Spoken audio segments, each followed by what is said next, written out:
That is a declaration with regard to groundless threat. Declaration of groundless threat.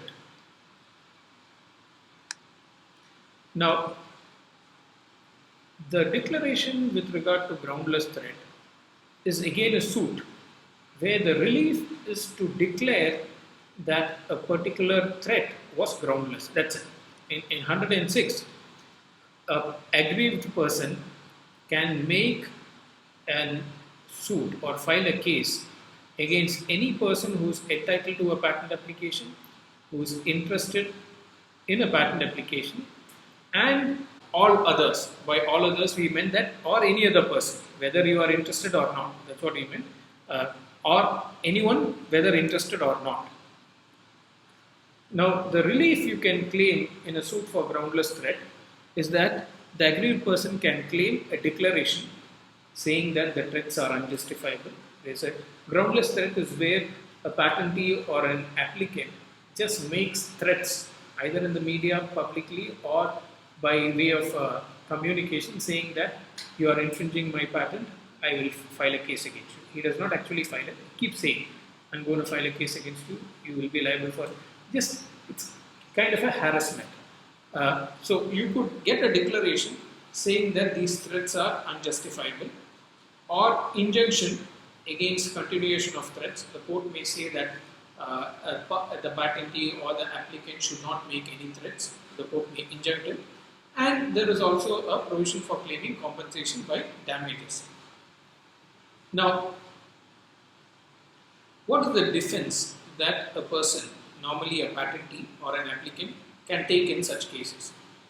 Now, the defense is that the acts for proceedings threatens, if it is done, shall actually constitute infringement. So, the defense is to tell the court that they are actually not groundless threats, they are actually threats which are credible. The fact that you make the threat, it goes to show that there is a real reason for the threat being made. So, just demonstrating credibility is a defense, that the threats are not groundless if the acts are the acts which they have actually threatened constitutes infringement.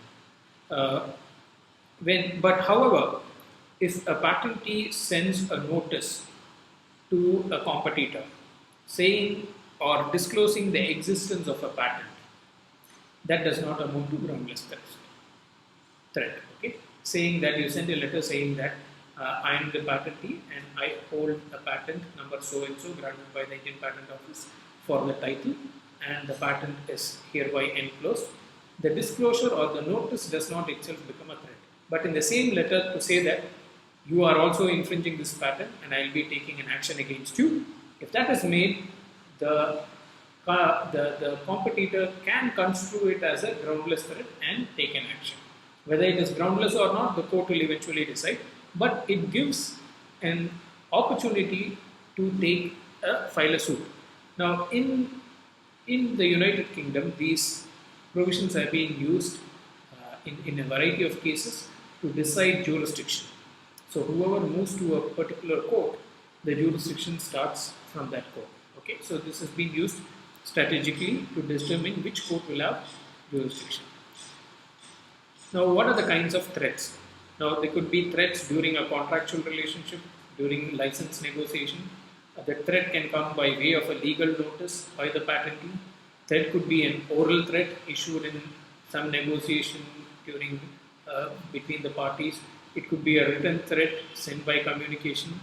Threat also, there could be threat of future infringement. An applicant could say that, no, my application is still pending, but if the application gets granted, you will be liable for infringement.